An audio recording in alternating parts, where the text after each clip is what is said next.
Hey San Antonio, this is Rob for the MetalWorks, and tonight I am at the Rabbit with my crazy boy right here, Evan from Biohazard. Man, let me tell you, I am really happy to have the opportunity to do this.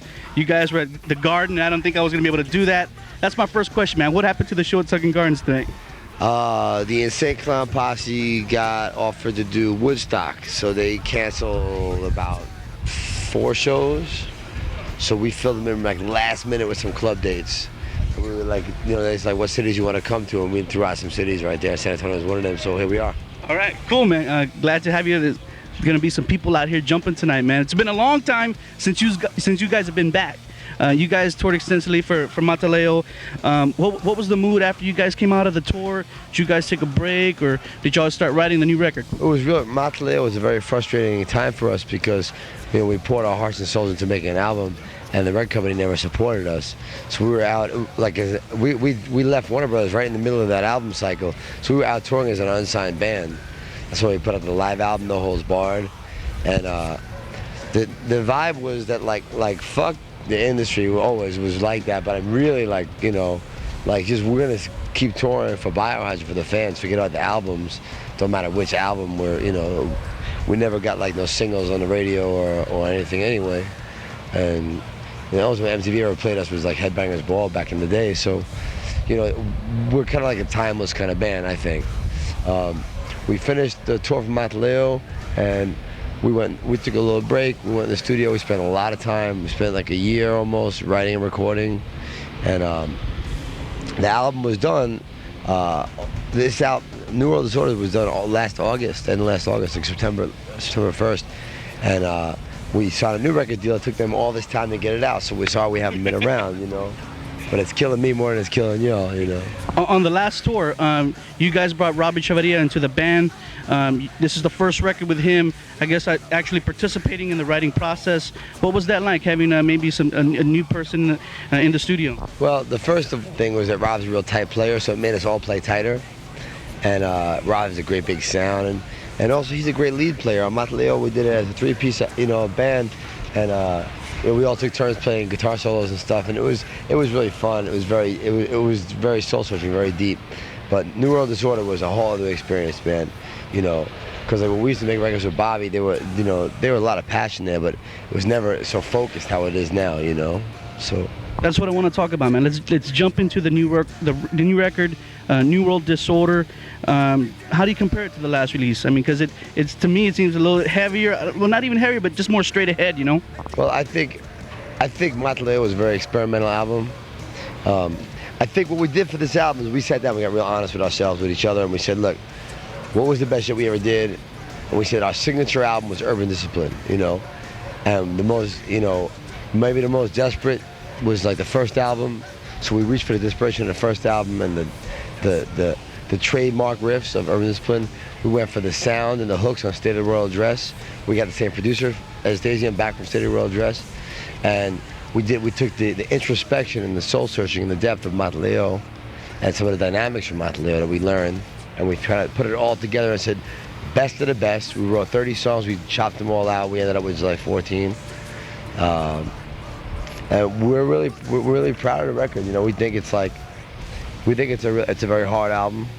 We think it's a very serious album. You know, everyone's talking about, you know, how all these bands like Korn and Limp Bizkit are blowing up, and you know, do we think we're gonna be like that? And you know, I think what we do is real serious. You know, I don't know if the world is ready for anything that's not like, you know, happy and costumed up, and you know.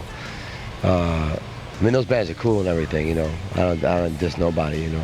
The theme of the record is definitely heavy. New World Disorder, the title, and for some of you who haven't seen the new Biohazard record, This Is It, has a total of 14 tracks. Pick it up when you're out at the record store. You can see there's a flag on there, man, and there seems to be some pictures of maybe some chaotic times in our history. The original artwork, it's a flag that's been bullet ridden, and there's like, it's bleeding all over, and all around the edges of the flag. When we saw it, we were like, yo, that's the album cover. Just put a Biohazard symbol on that shit, you know, make it chrome.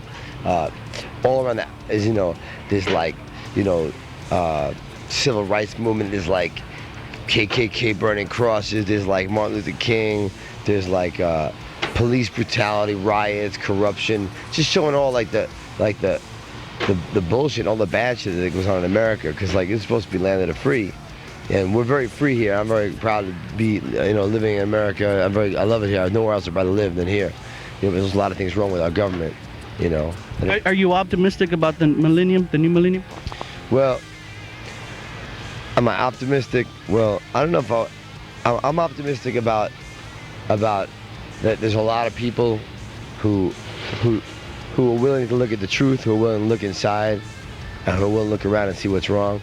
And I'm pessimistic about the fact that those aren't the people in power usually, But I have to remain optimistic about the future in general and say that hopefully, look, like what Biohazard does, we make music and we write songs, we play concerts, and we write about our own true life experiences. We write about the things we see in life and around the world, and we try to pass it on to people who like our music.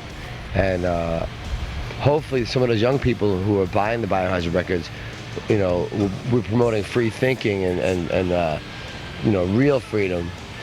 Hopefully those are the politicians and the doctors and lawyers and the scientists of the future of tomorrow, because I don't think you have to go to Harvard and Yale and I don't think it's all an inside job, You guys have always had great videos, man. People know them from old school. Are you guys gonna do some video work maybe for the new record, or do you see that kind of fading out for the band, that kind of medium fading out? We're not sure. We're discussing it right now. I mean, we want to make videos, of course, but they cost so much money. And like on Mata Leao, we made 2 videos, and I'm sure y'all played it, but the exposure you get from it is so little compared to the money could be spent if we got this much money, keeping the tour bus going and keeping out on the road. We're talking about doing a video for End of My Rope actually, because it was something a little different on the album, but that was the last thing we talked about, and we're waiting to see what happens, because a lot of radio stations are starting to play it, and if we get enough radio play, we're going to make a video for it. Eventually, me and my boy Drew Stone right here, we're going to direct a video for Resist, like a home production for Biohazard, You guys are on tour. Tell me what the rest of this year holds for the band. Tour. That's it. We're going to be in Europe end of August or early September. Back in the States touring for the fall. Then at the end of the year, we're going to go back to Europe. We're going to go to Brazil, South America, Argentina. After New Year's, we're going to Japan. And back in the United States, touring around till next summer. Hopefully, so next summer we'll catch a festival or something. We'll catch a break in the States, Ozfest or, I don't know. We get a player hated off all of those things, and people don't have a lot of love for Biohazard. Who gave love to Biohazard was Ozzy gave some love to Biohazard for a couple of tours, for half a tour. Pantera gave a lot of love to Biohazard right here in Texas. We got love for Pantera. And right now, Insane Clown Posse is giving us love. But Biohazard's usually just in the clubs by ourselves doing it. Evan, thanks a lot, man, for taking the time for the fans of San Antonio. All right. For all Rob's MetalWorks, Biohazard, Brooklyn, New York, San Antonio, Texas. We'll see you all in the pit. Till next time, peace. One love. Woo!